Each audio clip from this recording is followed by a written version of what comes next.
Então, oficialmente, bom dia.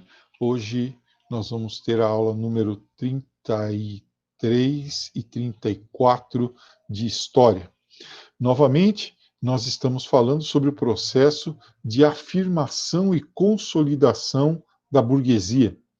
Nós estamos falando a respeito da afirmação ética da burguesia hoje. Vejam só.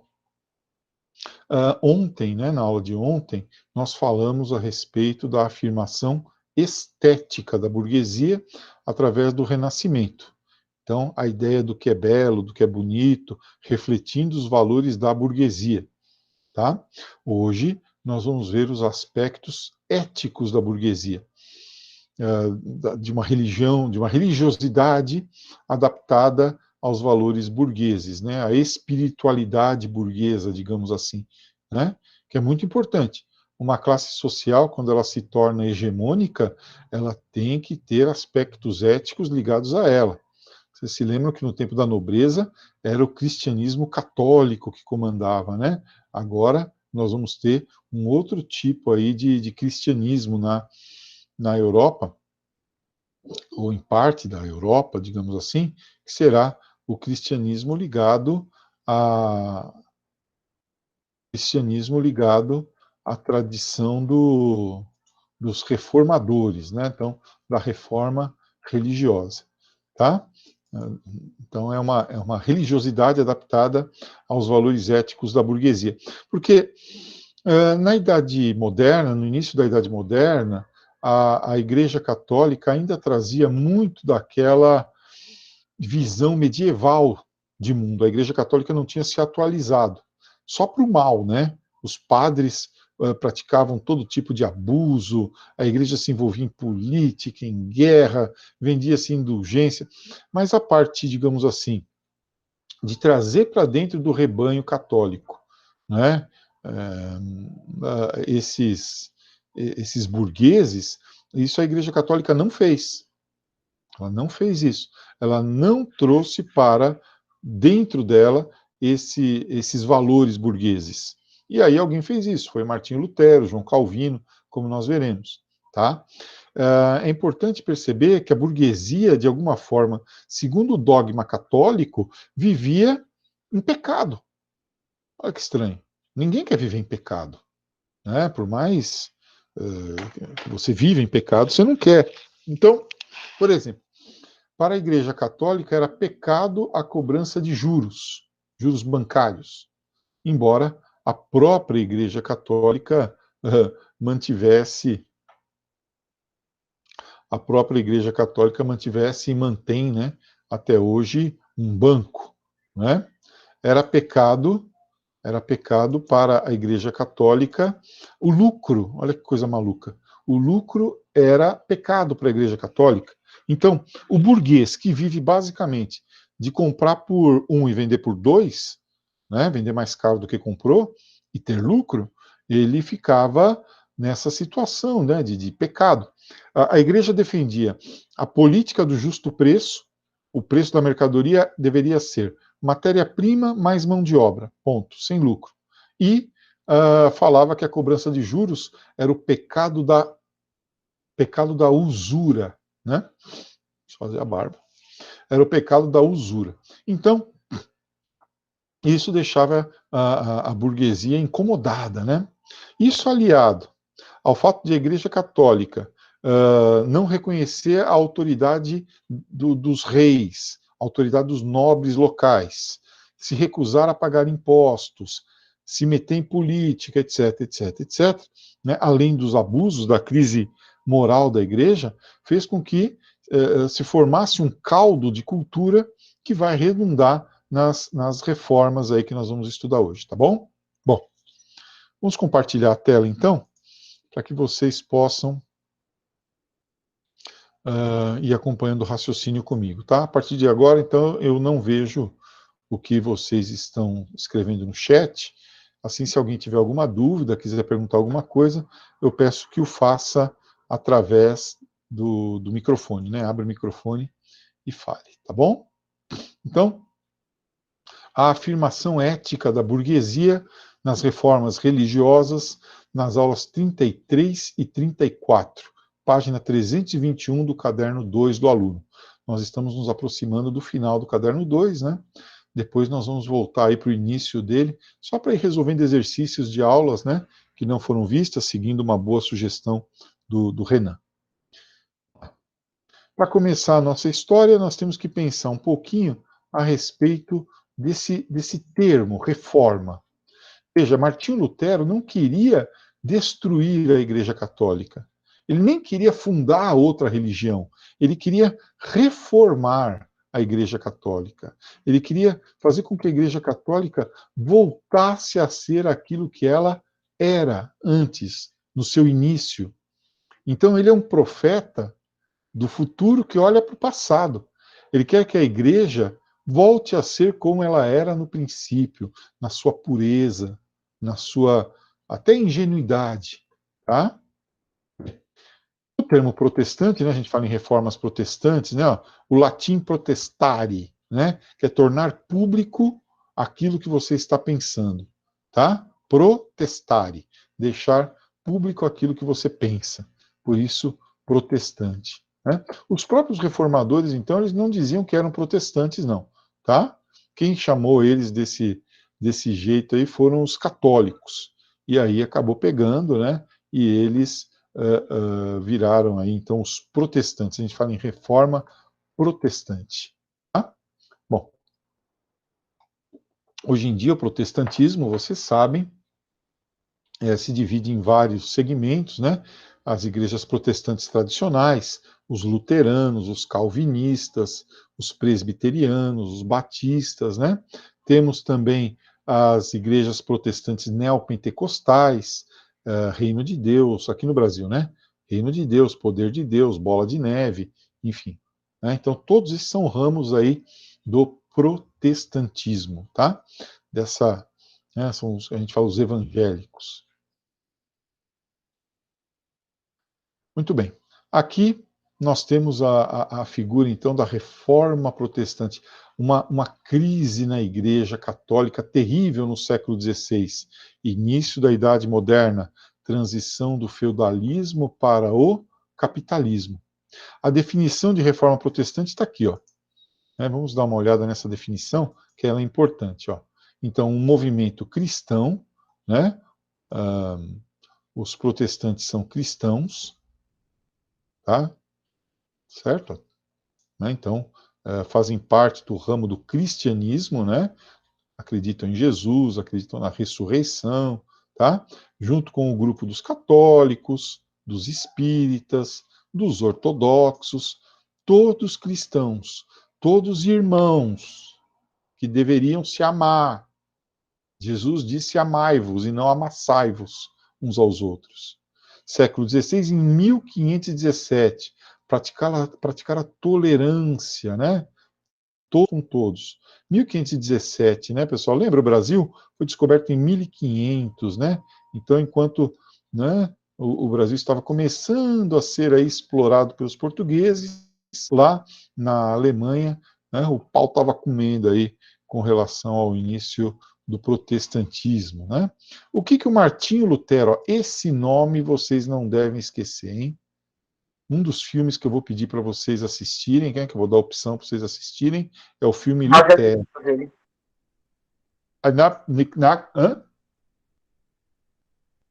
Nada? Bem, então, nós assistimos ele, acho que no sétimo ou sexto ano. Assistiram? Ah, maravilha! Então vocês já têm uma visão desse filme. Vai ficar mais fácil o trabalho de vocês. Ótimo. O outro filme que eu vou recomendar, após a aula de amanhã, é um filme chamado Rainha Margot, né, que fala sobre a Rainha Marguerite, lá da França, no início do absolutismo. Mas vamos deixar cada dia com a sua agonia, né? Bom, então tá aí Martinho Lutero, o líder do movimento protestante, teólogo católico, um gênio, um cara de uma inteligência fantástica, tá?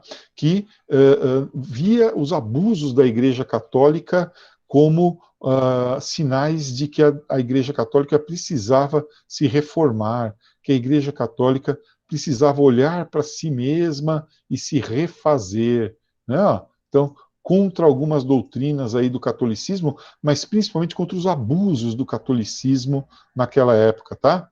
Ele percebeu, né, que a igreja estava indo contra a Bíblia, que segundo ele era a fonte de toda a sabedoria, né? Você não pode ir contra a Bíblia, porque a Bíblia é a palavra de Deus.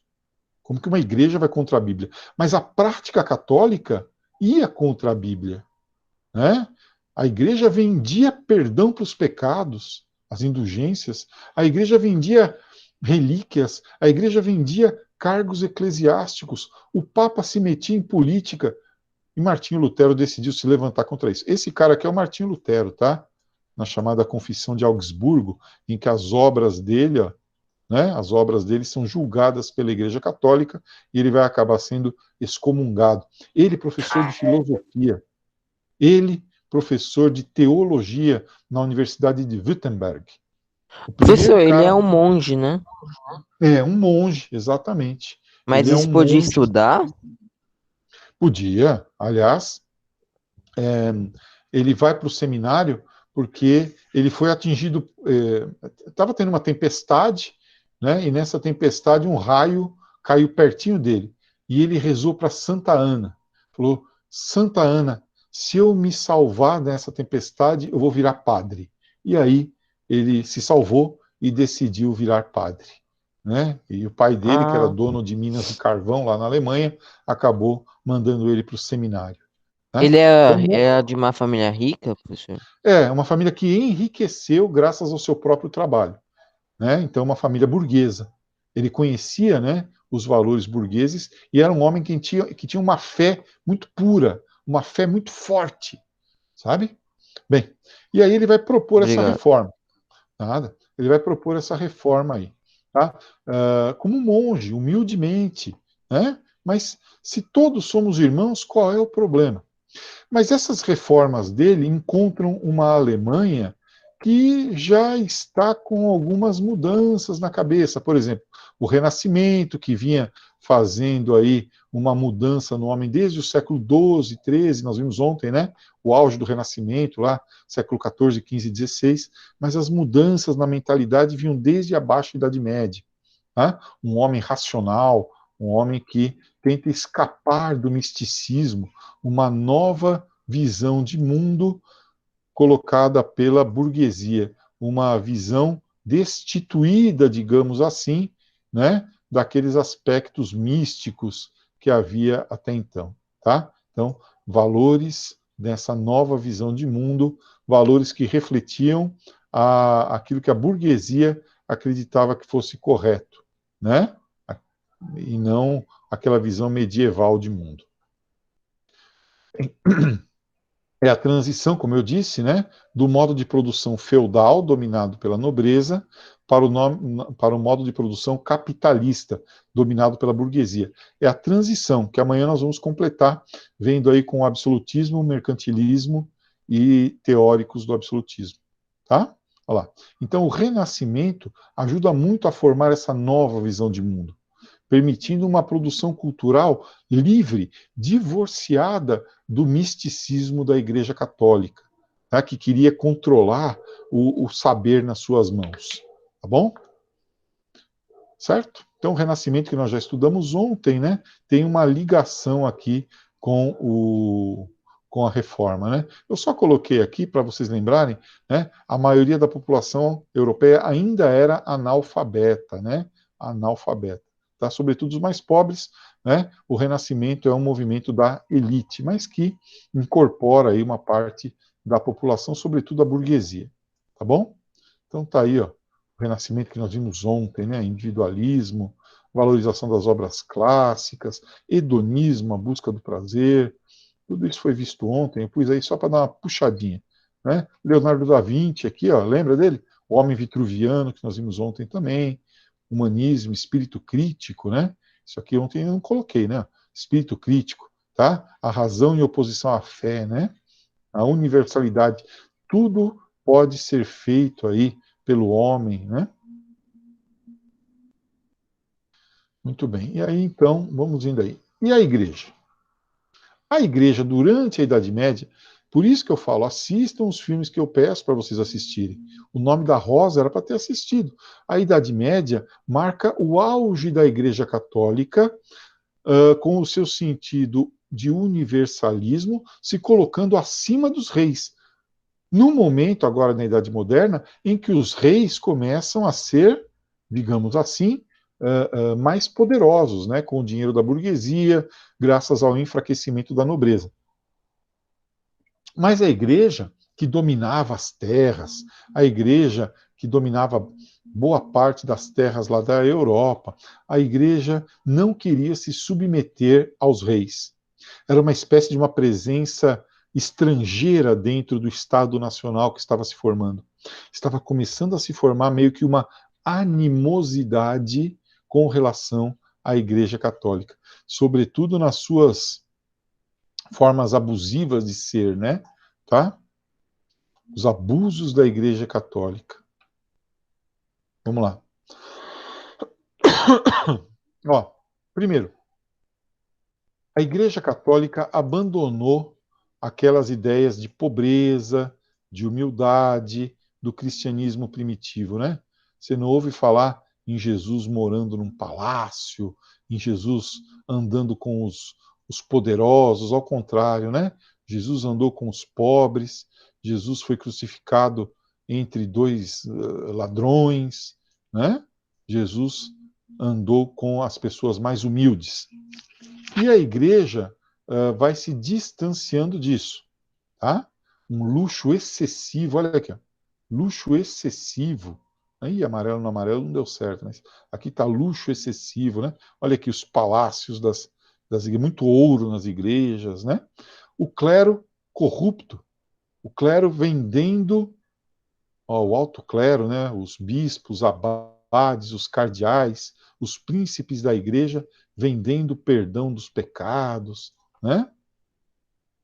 Então, isso tudo estava incomodando os fiéis, principalmente os fiéis como Martinho Lutero, né? Que eram mais conscientes. Aí tem uma cena de uma venda de indulgências. Então, vamos dizer assim, ó, você é um pecador, tá? Você é um pecador, um grande pecador. Você compra o perdão dos seus pecados, né? Então você pode comprar o perdão dos seus pecados, não tem problema nenhum, a igreja vende. Ah, o meu pai era pecador, então você compra o perdão dos pecados dele, tá? Ah, mas quando eu morrer eu quero ir para o céu. Compra perdão para os seus próprios pecados. Aí você é enterrado com a indulgência, né, com o documento, e quando você estiver diante de São Pedro, você dá para ele lá e São Pedro abre as portas do céu para você. Olha o que a Igreja Católica fazia. Além disso, a Igreja Católica vendia relíquias, objetos que estiveram próximos dos santos, dos mártires, né? Então, conta-se que havia, por exemplo, 12 cabeças de João Batista nas várias igrejas lá da Europa.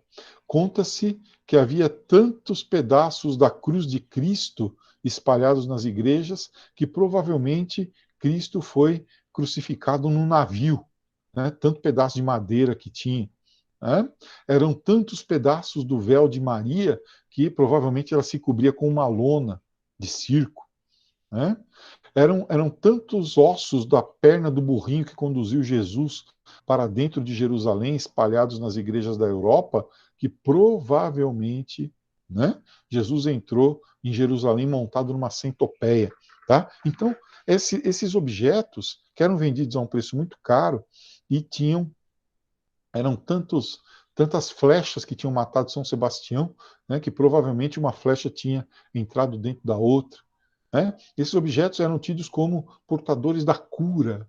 Né? A presença desses objetos era tida como sagrada.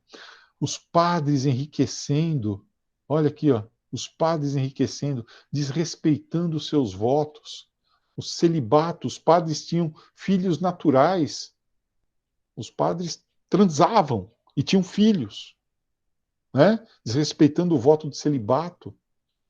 Os padres acumulavam riquezas, os padres se envolviam em política, os padres, enfim, desrespeitavam o voto de pobreza. Gente, a igreja precisava se reformar, tá? A igreja precisava se reformar, mas ela resistia em fazer isso, né?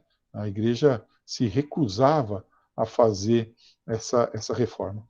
E para piorar, como eu já falei, a igreja vendia o perdão dos pecados, ó, as indulgências para alcançar a salvação. Mas se você não tinha dinheiro para comprar o perdão de todos os seus pecados, você podia, por exemplo, comprar o perdão de alguns pecados só. Por exemplo, sei lá, você enganou alguém, você não quer que isso entre na sua conta como pecado.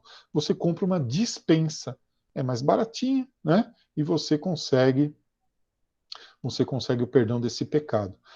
Você tem lá um filho que não vai dar para nada na vida. Você compra para ele um cargo na igreja, um cargo de bispo, tal, e aí ele vai ficar ali com aquela incompetência dele, né, protegido pela Igreja Católica. Então, que péssimo padre, que péssima pessoa ele será, né? Eu coloquei aqui alguns links, né? Mas já está quase dando o meu horário, não vai dar para visitar. Quem sabe amanhã a gente visita. Então, a venda de indulgências, a venda de dispensas, a venda de cargo, venda de cargos eclesiásticos, né? Tudo isso incomodava Martinho Lutero, tá? Além do restante aí, né? Os padres comuns, eles tinham uma dupla ignorância aqui, ó. Quando eu falo em ignorância religiosa, boa parte dos padres não estudava as escrituras, e aqueles que estudavam, às vezes, eles tinham um desprezo muito grande pelos fiéis, né? Eles consideravam os fiéis como indignos da palavra de Deus. Então, eles não rezavam a missa direito, eles não cumpriam suas tarefas pastorais de uma forma conscienciosa. Isso é bastante complicado para um padre, né? Ele tem que atender o rebanho dele, ele tem que orientar os paroquianos, tá? E nessa época, para vocês terem uma ideia, a missa era rezada em latim, na Alemanha, na Suécia, na Itália, em latim, e os padres rezavam a missa de costas para os fiéis, né, para não ficar de costas para Jesus. Então, no altar. Então você veja que estava ruim o negócio, né? Estava ruim, certo? Olha lá, os padres envolvidos em escândalos amorosos, monges ébrios, né, abusos morais. Olha aqui, ó. Aquilo que a igreja condenava, ela fazia. O empréstimo de dinheiro. Ó, a igreja tem um banco até hoje, né? E já tinha nessa época, o Banco do Espírito Santo. Olha lá. Então, a prática da usura. A igreja se reformou bastante, viu, pessoal? A igreja católica refez aí o seu caminho, está refazendo até hoje o seu caminho, né? Ainda uma outra questão, os burgueses, como eu disse, queriam uma religiosidade que não os considerasse como pecadores, tá? Ó, a burguesia queria uma religiosidade em que a sua prática econômica, o lucro, os empréstimos, não fossem vistos como pecado, tá? Além disso, os burgueses queriam uma visão mais individualista, né, na sua relação com a divindade, tá? Olha aí, ó. Então, eles queriam, primeiro, que o lucro não fosse considerado pecado, tá? Segundo, eles não queriam que a Igreja Católica ficasse com tanta riqueza assim, né? Esse capital acumulado pela Igreja Católica teria que ser, digamos assim, dividido, tá? E queriam também que a usura não fosse considerado como pecado, tá? Bem, então havia os interesses da burguesia também, né? Aí, Martinho Lutero, né? Martinho Lutero, que era um homem do seu tempo, né? Era um homem claramente do seu tempo, decide, então, ó, do seu tempo quer dizer pensamento renascentista, crítico, né? Racional, tá? Que tentava simplesmente evitar só ficar aceitando aqueles abusos da Igreja Católica. Ele começa a pensar e dar aulas assim de uma forma mais crítica aos seus alunos lá na Universidade de Wittenberg, ele que era protegido por Frederico o Sábio, né? Príncipe eleitor de Wittenberg. Bem, isso fazia com que os fiéis e os padres que ele formava nas aulas dele, os burgueses que ele formava nas aulas dele, voltassem lá para as aldeias deles e tal, com pensamentos, digamos, revolucionários para a época, né? A Igreja Católica, então, perdendo aí a sua identidade. E quando uma igreja perde a legitimidade, minha gente, é triste, viu? É preciso também lembrar que o trabalho de divulgação das ideias de Martinho Lutero foi facilitado pela invenção da imprensa por Gutenberg, lá na Alemanha. Então, ao invés dos folhetos, livros, panfletos de Martinho Lutero terem que ser copiados um a um, havia uma impressão, uma difusão, né, mais rápida e mais barata dessas ideias. Isso também ajudou bastante a difundir as ideias da reforma, né, fazendo com que ela se espalhasse mais rápido pela Alemanha e pelo restante da Europa, tá? Então, a prensa móvel aqui, ó, do Gutenberg, né? Só que não adiantava nada a Bíblia ser traduzida, porque ela era traduzida em latim. Só que a partir de Lutero, ela começou a ser traduzida nas línguas locais. Lembra a Vulgata que nós falamos ontem, né? O uso do latim vulgar, o português, o espanhol, o alemão. E as pessoas começam a se alfabetizar para poder ler a Bíblia. E quando elas começam a ler a Bíblia, e não é mais o padre que dá a interpretação da Bíblia, esse monopólio do saber teológico pelos padres, isso abre um campo enorme à interpretação. E quem sabe ler a Bíblia sabe ler outros livros. E a imprensa vai divulgando outros livros, né? Os livros ficam mais baratos, as pessoas começam então a ter mais conhecimento, a cabeça das pessoas começa a se abrir. Isso é maravilhoso, mas ao mesmo tempo, para a Igreja Católica, é muito perigoso, né? Gente que pensa demais, tá? Bem, então nós começamos a ter esse grande conjunto de fatores que vai motivar essas três reformas aqui. Então, o cenário é esse, né?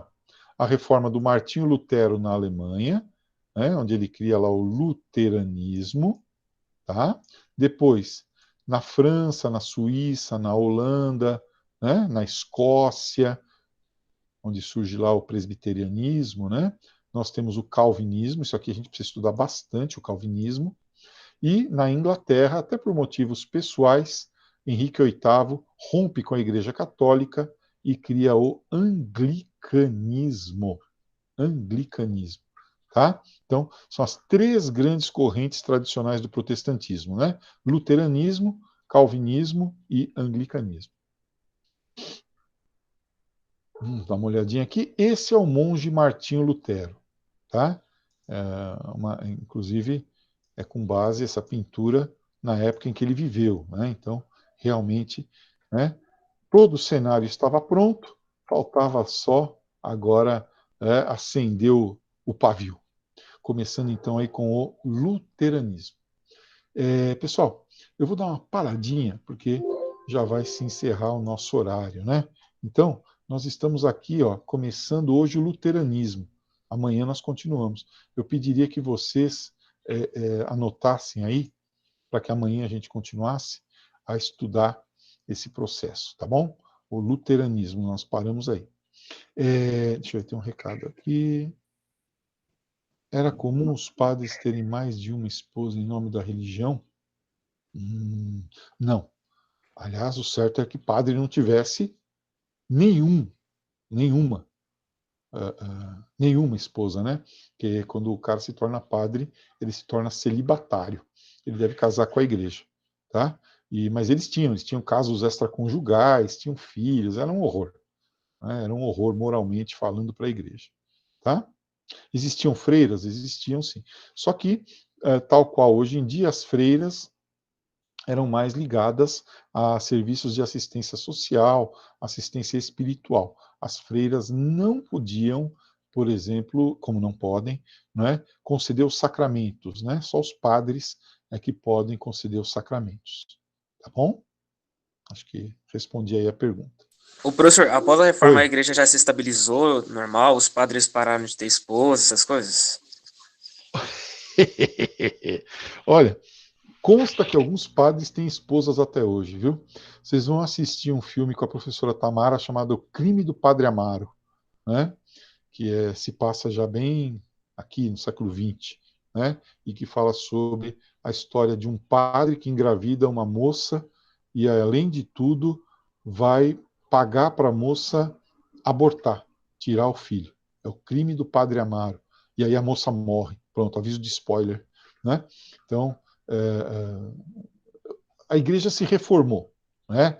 A igreja olhou para si, curou alguma das suas feridas, mas a igreja é feita por homens, né? E os homens são falhos, né? Os homens são falhos. Aí a igreja, para se estabilizar, ela vai demorar bastante tempo para tirar novas regras e tal, através do chamado Concílio de Trento, que já vem depois na Contra-Reforma, que eu acho que a gente consegue estudar amanhã. Tá bom? Ok, então, professor. Tá? Então, gente, para amanhã nós vamos continuar a partir do luteranismo, tá? E aí vamos fazer alguns comentários sobre o filme Lutero, para ver se vocês querem assistir ou esse ou a Rainha Margot, para fazer um relatóriozinho para mim, tá? Até amanhã, a gente se vê aí, a aula já está lá agendada, tá? Ok, então, professor. Até amanhã. Tchau. 7 horas, hein? Acorda. 7 horas. Tchau. Beleza, professor. Até amanhã, professor. Até amanhã. Até, professor.